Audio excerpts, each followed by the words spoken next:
kulanti wacan wanaagsan saaxiibada aan ku saaxiibla janaalkeena xulka wararka daawadayaal waxaad ku soo dhawaataan wararka ugu waaweyn ee maanta qodobada wararkeena ugu waaweyn aad ku daawan doontaan waxa kamid ah gudoomiyaha xilka laga qaaday gobolka Hiiraan Durbo waa uu ka hor yimid xilka qaadista lagu sameeyay asaga oo sheegay in ciidamo taabacsanna ay la wareegeen magaalada Beledweyne xog buuxda in kaga haya dhaqdhaqaaqyada ciidan ee ka soconaya magaalada Beledweyne iyo wararkii ugu dambeeyay xaaladda magaalada ururka al-shabaab wali waxay ku sugayeen deegaanka af urur oo dhaca duleedka magaalada Boosaaso oo halkaas ciidanka Puntland ay kala wareegeen xaaladda Boosaaso in eegi doona saamiga ay ku yeelan doonaan ismaamulka Soomaalida Ethiopia oo la shaaciyay shidaalka laga qodayo deegaanada ismaamulka Soomaalida Ethiopia xog buuxda in kaga haya saami intee la eg ay ku yeelan doonaan Soomaalida ku nool dhulka ismaamulka Soomaalida Ethiopia warbixin gaar ayaad ku dhageysan doontaan khilaaf xoogan waxa uu soo kala dhaxgalay ahlu sunna iyo waliba maamulkaasi galmudug halkuu gaarsiisay yahay khilaafkan iyo waliba xog dhameystiran kaga haya madaxweynaha galmudugna Durbo xilka qaadis ayuu sameeyay xubnan waa uu magacaabay wadageyso waa daawan doontaan xog buuxda arinta ku saabsan iyo xubno hore kaga mid ah ururka al-shabaab oo markan awood buuxda ku dhex yeeshay ciidanka booliiska Soomaaliya u diyaar garoow wararkaasi kuba kale inaad ka daawataan kanaalkan waxaa soo hormaraya deegaanka af urur oo shalay ay la wareegeen ciidanka ururka al-shabaab shalay gelinkii hore ayaa iyadoo aan waxba dagaal ka dhicin ayaa waxa gacan ku haynta tuulada la yiraahdo af urur oo qiyaastii 90 kiiloomitir dhanka koonfur kaga beegan magaalada Boosaaso ee xarunta gobolka Bari waxa la wareegay ciidamo taawacsan ururka al-shabaab la wareegista ayaa waxa ay ka dambeysay kadib markii ciidanka Puntland ay iskaga baxeen waxaana xaaladdu deegaankaasi gacan ku hayntiisa la wareegay ururka al-shabaab wararka maanta naga soo gaaraya deegaanka afur waxa ay sheegayaan in wali al-shabaab ay ku sugan yihiin deegaanka afur balse duleedka deegaankaas ay dhaqdhaqaaqyo ciidan ay ka wadaan ciidanka Puntland saraakiil iyo waliba madaxda maamulkaasi Puntland wali ma aysan ka hadlin sababta ciidamadooda ay iskaga baxeen deegaanka afur oo kamid ah deegaanada muhiimka ee Puntland deegaanka afur ee gobolka Bari ayaa hadda ka hor waxa ka dhacay dagaal culus oo la isku adeegsado hubka noocyadiisa kala duwan ugu dambeyn deegaankaasi suurta gashay in gacan koontiisa ay la wareegeen al-shabaab walow mar dambe al-shabaab iskaga baxeen deegaankaasi waxaana dagaalada xilli ah ka dhacay halkaasi ku dhintay xubno muhiim u ah maamulka Puntland gaar ahaan askarta maamulkaas oo dagaalkaasi lagu dilay wixii warar ay ku soo kordhay saaxiibayaal isla janaalkan ayaad ka daawan doontaan xaaladda deegaanka af urur oo halkaasi wali dhaqdhaqaaqyo ciidan laga soo sheegayo wararkeena kale waxaa kamid ah markana Hiiraan magaalada Beledweyne ee gobolka Hiiraan waxaa maanta la wareegay ciidamo taawacsan gudoomiyihii xilka laga qaaday Yuusuf Axmed Hagar Dabageed isla Dabageed qodiisa ayaa waxyar ka warbaahinta kula hadlay magaalada Beledweyne wuxuuna ka soo horjeestay xilka qaadista lagu sameeyay gudoomiyaha hore ee gobolka Banaadir oo maalinka waa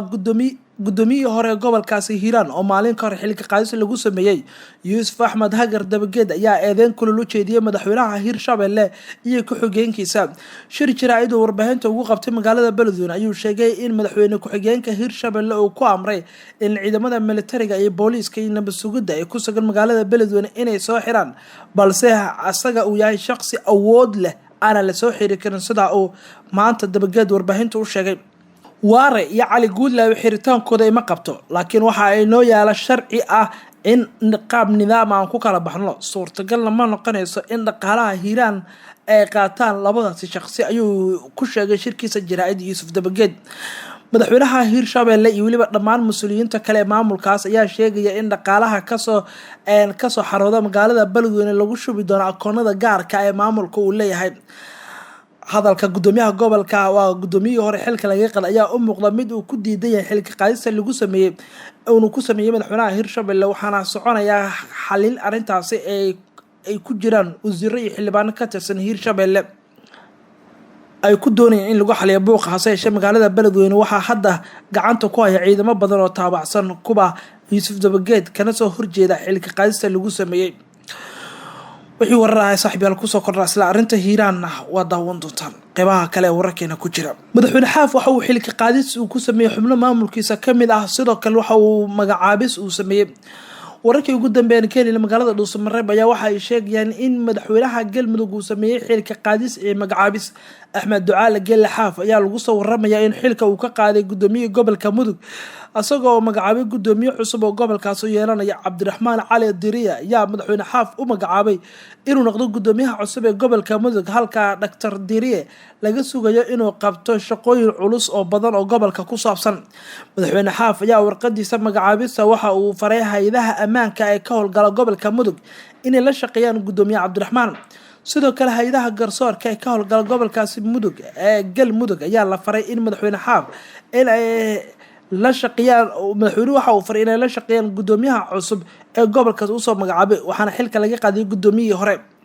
warar kale aan helin waxa ay sheegeen in khilaaf culus oo soo kala dhex galay madaxweyne Xaaf iyo waliba xubnaha ururka Ahlusunna. khilaafka ayaana salka ku haya doorashada la qorsheynayo dhamaadka sanadkan inay ka dhacdo Cadaado. Xaaf ayaa kasoo horjeeda doorashada inkastoo Ahlusunna la tilmaamay inay aqbasho doorasho ka dhacda halkaas ay ku mowqif noqotay dowladda federaalka Soomaaliya. dowladda ayaana federaalka Soomaaliya wada qorshe ay ku doonayso in deegaanada Galmudug ay ka dhacdo doorasho lagu doorto hoggaan cusub. inkastoo madaxweynaha Galmudug qudhiisa uu sheegayo in uu kasoo horjeedo una dhameysanayo waqtigiisa xilhaynta uu kasoo bilaabanayo sida uu sheegay 2017 kuna eg 2020. inkastoo xubnaha Ahlusunna madaxda ugu sareysan ay aqbaleen hadalka dowladda ee ahaa in dhamaadka sanadka la qabto doorasho ay ku wada qanacsan yihiin dadka ku nool deegaanada Galmudug. khilaafkan lama oga sidoo ku saameyn doono maamulkaasi. wararkeena kalena waxaa ku jira saamiga ay ku yeelan doonaan ismaamulka Soomaalida ayaa la shaaciyay shidaalka la doonayo in laga soo saaro dhulka Soomaalida. golaha aqalka sare ee baarlamaanka Ethiopia ayaa la sheegay inuu ansixiyay saamiga ismaamulka Soomaalida ay ku yeelan doonaan shidaalka laga helayo dhulka ismaamulka. xubnaha aqalka sare ee federaalka Ethiopia ayaa meel mariyay in 50% dhaqaalaha ka soo xarooda shidaalka